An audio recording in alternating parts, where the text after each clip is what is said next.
Hello, everyone. I'm Noah Elkrief, and today I want to share with you a little bit of a discovery I had a couple of days ago, and I feel like sharing it more in a story sort of way than in a lesson sort of way, although I hope it's valuable for you. So, about a week and a half ago, I started taking some herbal pills to do a kidney cleanse and an adrenal cleanse. Now, I don't know so much about my organs or about the body, but I was suggested this.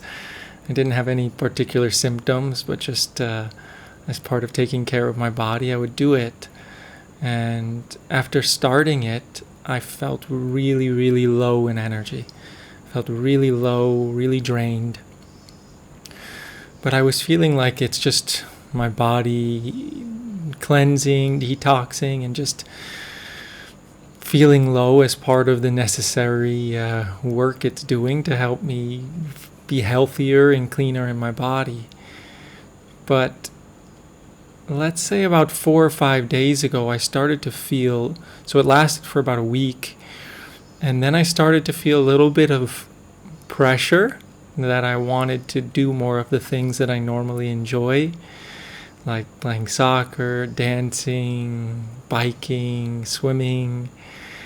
And this insight came through after about a day of kind of feeling a little bit of that pressure, like I want my energy to come back. This insight came through like you're not alive to play as much soccer and dance as much as possible. And I was like, okay, and that relaxed me a little bit. But a few days later, this Saturday, I started to feel fear. I started to feel afraid. My body was still massively low and drained, and I wasn't feeling like my normal, vibrant self. So I was feeling some fear and just being with it. And then I invited my girlfriend into the room, and she said, "How are you feeling?" And I just broke open, just crying and crying. I feel so afraid. I'm so afraid. And she asked me, "Well, what are you afraid of?" And what came up through the tears, and what I love sometimes about crying is sometimes we just can't get insight unless we cry first. Like crying melts a layer of protection that blocks us from being able to access our own intuitive clarity. So as I'm crying and she asked me, "What are you afraid of?" What came to me, what just came from the tears was, I'm afraid that I'll never be happy and vibrant again. Now, intellectually, I wasn't afraid of it, but my body, I had this deep fear in my body. So I'm like, oh, I'm afraid I'm never going to be happy and vibrant again. It's never going to go away. So I'm just crying, letting that out. And as I'm feeling this fear, I get this image of when I was a child and being so happy and vibrant with my father. And as I saw this, then I opened my eyes. I was like, I got it. And I love these moments when I can see what's causing my pain. Like up until that moment, I thought my body was just doing its thing, part of the cleansing, but I didn't know there was something else going on. And so when I saw this visual, when I saw this imagery, which is often how my body, how my soul, how I get insights, is like this image comes from something in my childhood or past life or my ancestry, and it's like that's the portal, that's the doorway to my freedom to let go of whatever pain or blockage I have. And so when I see this, then I expand on that, and then I went into my own space and was just feeling my whole life, or particularly my childhood, I felt so much pressure to be happy and fun and vibrant and excited. Like I'm not worthy of love, I'm not worthy of affection, I'm not worthy of friendship, I'm not worthy of my parents' attention unless I'm happy, vibrant, excited, entertaining, or doing something fun. And when I saw this, I just started crying and crying, just feeling so heartbroken, feeling so sad that I spent so much of my life feeling my only worth is if I'm happy, if I'm fun, if I'm doing something fun. And And this plays out, this manifests in my life as feeling this pressure. And I wasn't so aware of it. It was quite subtle. This pressure that the more I play soccer or dance or bike or do something fun, the more good I am. Like I feel at the beginning of each week, like how many fun things do I have planned? Or if I miss dancing or if I miss some event, I feel a little bit like ashamed, even like a little bit of shame that I missed out on some opportunity to show that I'm good, right? Because if I have no fun for a week or 2 weeks, God forbid, that I'm less worthy, I'm less good of a human being.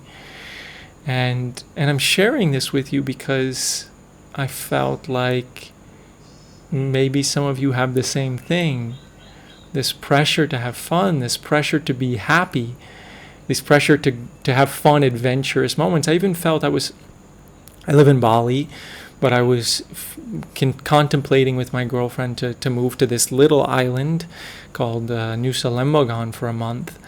And a part of me wanted to go, and a part of me was feeling like staying where I am. And when this cleared out, when I did this work to clear out this pattern, this belief inside of me, what immediately came was, I want to stay where I am. I love the villa I'm in. I love where I am. And actually, part of me wanted to move, and moves quite often and goes on adventures quite often, partially from this distorted belief that I'm only worthy, I'm only good if I'm having adventures, if I'm going to the next place and the next place. Because if I just stay in one place, then I'm boring and not a fun person, and therefore not deserving of love, affection, friendship, romance, and whatever else. Does that resonate with you? Do you feel that in your own life, that you need to be having fun moments, you need to be portraying yourself as fun, you need to be happy?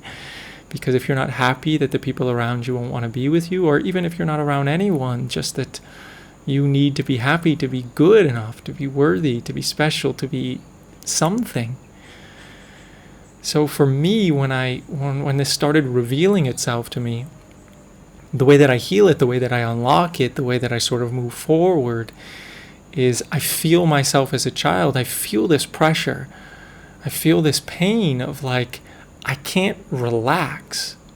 I can't just be myself. Yeah, maybe as a child I had a lot of enthusiasm and energy and excitement. But there were plenty of moments when I didn't feel that way. I felt sad, I felt hurt, I felt afraid. But my parents, which is a really common thing for parents, wanted me to be happy, right? Wanted me to be entertaining, wanted me to be fun. And it seems very innocent enough. It's quite normal. We want our children to be happy. We want them to make us happy. But it put a lot of pressure on me that I only deserve their love if I'm happy and I'm fun. And I'm bad or responsible for their suffering if I'm not like that. So every time that I forced myself to be happy, my body was using energy, forcing, pushing, using maybe my adrenals or whatever else, that was unhealthy. And pushing my body to do something it didn't want to do, instead of allowing the natural unfolding of my authentic expression, whether that was sadness, calmness, curiosity, or whatever else wanted to move through me in that particular moment. So a lifetime of pushing myself to do something fun, even if I didn't want to, burned me out in some way, even though I wasn't feeling it. As soon as I took the adrenal cleanse, the kidney cleanse, then my body brought that burnout to the surface, because I definitely didn't feel burned out. I felt quite alive. But this is part of the deeper cleansing for my body to feel more relaxed and more surrendered in myself in all situations. And the most common way we hear of burnout is typically around career, right? That we're pushing ourselves to work hard even when our body doesn't want to and doesn't have the energy. But I imagine that if it's present in me, that it's also present in many of you, that a burnout in some way can come from pushing yourself to be happy, pushing yourself to adventure, pushing yourself to have fun, pushing yourself to heal. I had that in the past, that I was always pushing myself to heal, to work on my emotions and thoughts, which also drained my energy. So in this healing, it's like It's inviting the child within us, going back to these moments when we're 5, 6, 4, whatever it is, and just supporting ourselves to express however it is we feel. Like, hey, Dad, hey, Mom, I don't feel excited right now. I don't feel happy. I actually feel sad. Can you love me while I'm sad? I want to be loved while I'm tired. I want to be loved while I'm miserable. I want to be loved while I'm afraid. And all of you deserve, every human being, every child deserves to be loved no matter how they feel. Whether they're sad or happy, whether they're afraid or calm, whether they're joyous or miserable. Every child deserves love in the midst of every expression that they have. And so many of us didn't receive it that causes us to suppress a lot of our emotion and only push or force seemingly positive emotions. And so part of this is about allowing ourselves to feel however we feel so that old buried emotions can come to the surface and be let go of. And part of it is about knowing that we deserve love no matter how we feel. Because I see this so many times with clients who come to me in relationships or about friendship issues. It's like they have to put on a show. Like for me, let's say a part of me wanted to put on the show that I'm happy and joyous all the time, in terms of like doing fun things, because if I just sit at home and just relax, like relaxing isn't good enough. Being at peace isn't good enough, or even being sad or low energy isn't good enough. I have to be joyous, like fun. And I'm still in this journey too. It's always unraveling on subtler and subtler layers, or in different aspects of my life that I wasn't aware of. Just to for every cell of my being to know that I am lovable and deserve love and am worthy of everything wonderful in this life, no matter how I feel, no matter what I do, no matter of anything. And the way to really embody that isn't about here and now. It's not about convincing ourselves I deserve to be loved no matter how I feel. It's about letting the child know, letting the younger self know, like telling him, like maybe you need to look at your younger self in front of you and tell her or him, Mommy and Daddy weren't able to give you the love you needed when you felt sad or low or afraid. But I love you. I care about you. I'm here for you, even if you're afraid, even if you're sad, even if you're not doing anything fun.